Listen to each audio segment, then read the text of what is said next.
Coach, there was a play in which it looked like Jabari Small might have scored, and I wonder how do you determine whether or not to hurry up and run a play or wait for a review or a challenge? Yeah, in a situation like that, they held it. They'll generally hold it. The center judge will stand over the ball, won't let you run another play. So as they were reviewing it, we've got the TV screens now in the box. We're on about a 12-second delay, so we're looking at it, see if we need one. We had the offense ready. We had our next play dialed up, but they won't let you snap the ball anymore with the communication the refs have. They'll just stand over the ball.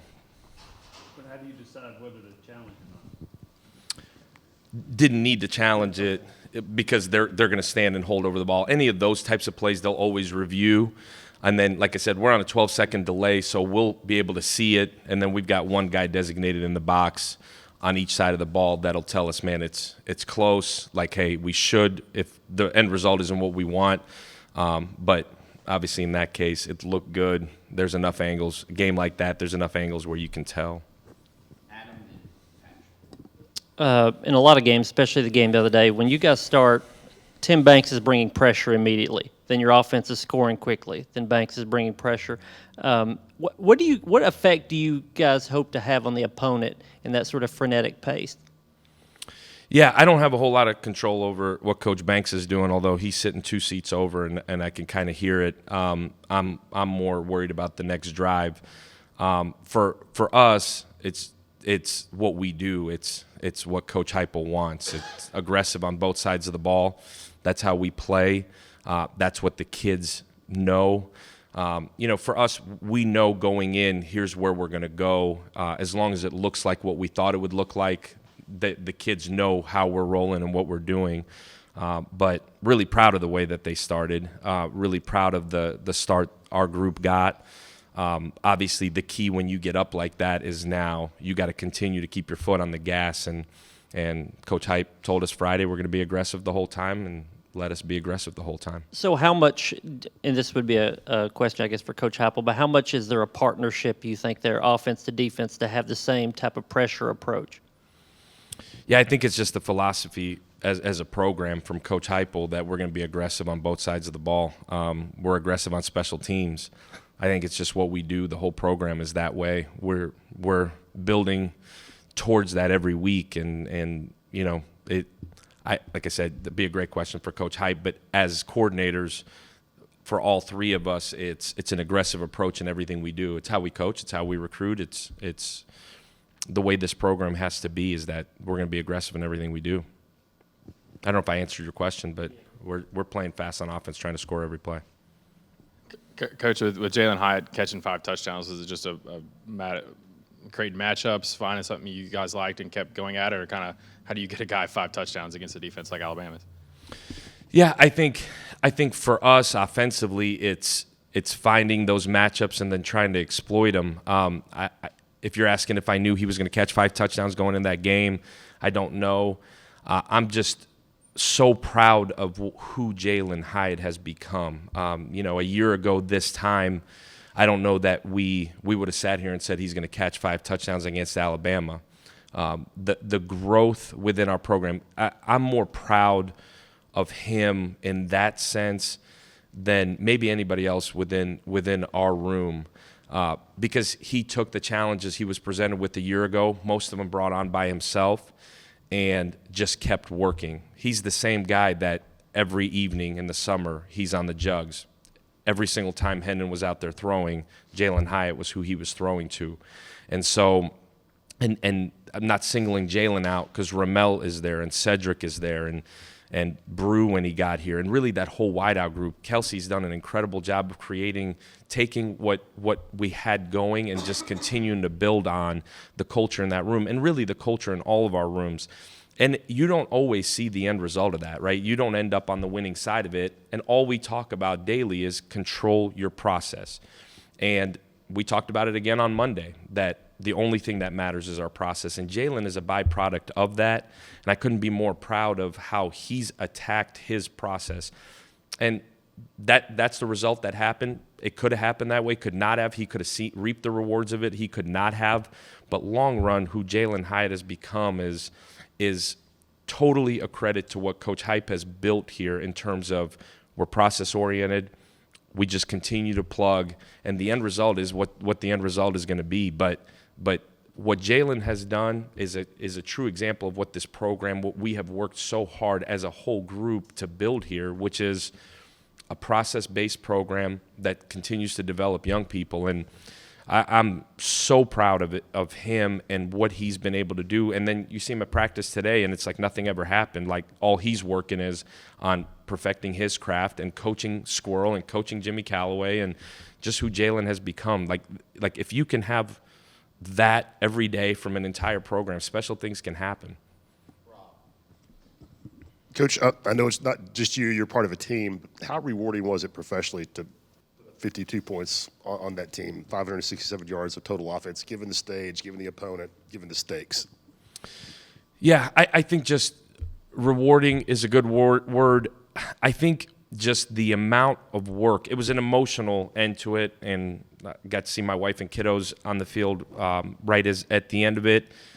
The amount of work everybody has put in is the rewarding part.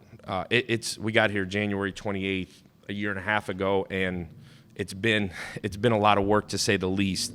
I think just to reap the rewards of that is obviously rewarding. I think for all of us, our families, the player families, the guys that stayed here, a lot of guys that didn't, and the guys that stayed here and have poured into our coaching staff in return has poured into them. I think the end result was going to be what the end result was going to be. Like we don't control the true end result of that. But the fact that our kids just continue to play hard, we played really hard in that game offensively. Our O-line played really hard. Our wideouts played really hard. Our tight ends, running backs, the quarterback. The rewarding part is that we went into that game and we expected to win. And I told those guys on Friday that you have earned the right to be confident. You earn the right to be confident throughout the week. And how we practice Tuesday and Wednesday and Thursday and Friday and their process leading up to it. And I keep using that word, but like you have to earn the right to win every week. And you earn the right to win every week in how you control your process and how we practice and how we study film and the extra time it takes. There's a lot that goes into a win. There's a lot that goes into just playing a game. And the rewarding part is for everybody involved, including our families. That's why I bring up my family, like to see them and everything they've sacrificed. Like that's the rewarding part. And whoever gets credit gets credit. I don't think it's about any single person, but just to see that stadium the way it was, like these people that pay astronomical amounts of money to come to these games and pack that place out and actually having a real home field advantage, it's rewarding for everybody. But it's an end result of the process that we have poured into it. Our players is where it starts. Coach, a little bit X's and O's. You guys have really the last 2 weeks condensed the field in some short yardage situations, got tight. Why has that been so productive for you guys? Because this offense is so based on spreading everybody out. Why has squeezing it down in those situations been productive for you guys? Yeah, the offense is based on creating matchups. So whether those matchups are spread out or those matchups are tight, it's creating matchups. I think we talked about it in the spring, we talked about it in the summer, continuing to create variation in what we do more so than are we tight or are we wide. Just continuing with tempo to create different pictures. And we've been able to grow in every facet offensively, but that's just part of it is, man, in certain situations, we need to condense it to be able to create some edges. And you saw us able to condense it to go back out and able to condense it to stay in. But it's staying balanced is the key to the whole deal and building from week to week. And, next week there will be a different wrinkle to it, and that's our job to figure out those wrinkles. But we've played tight. We haven't played tight consistently. I think that's been the growth within our offense is the ability to play tight, then play wide, then tight, then wide, and to create confusion in some ways, to create extra gaps in some ways. But I think as we evolve offensively, that's part of it. I know the under center question a year ago, hopefully we've answered that. We took it as a challenge, and we have answered the bell there. But just continuing to evolve and create different pictures for defenses to obviously be less predictable. Last question. got to be a UT Martin question, right? Second part of my question is UT Martin. Gotcha. First part is about recruiting. Obviously, it kind of goes without being said that this weekend was huge for you all in recruiting. But just from your perspective, what's it been like the last couple of days hearing from recruits just about the environment and how much has there been an uptick in recruiting these last couple of weeks with wins over Florida, LSU, and Alabama? Yeah. Those young people and their families that were there on Saturday, I think similar to the Florida game, and in a lot of ways similar to every home game. When you sell out the Akron game, that's a statement. I think when you've spent the last 18 months selling something and then they get to see it, that's monumental. I think kids want to be a part of a winning program. It's one thing to sell it; it's another for them to actually see it. But it's been a lot more fun to make those phone calls. I think we now feel like a year and a half in, like those relationships are established, and I think you need some of those types of wins to stamp you, to actually say, man, we are making progress. We're the same football team we were, before the season started in terms of who we are and what we're about and the culture that Hype has set here. But I think just seeing the end result has certainly helped, especially locally. In Tennessee and Georgia and Alabama, some of these North Carolina, like the local states where the attention has been so big.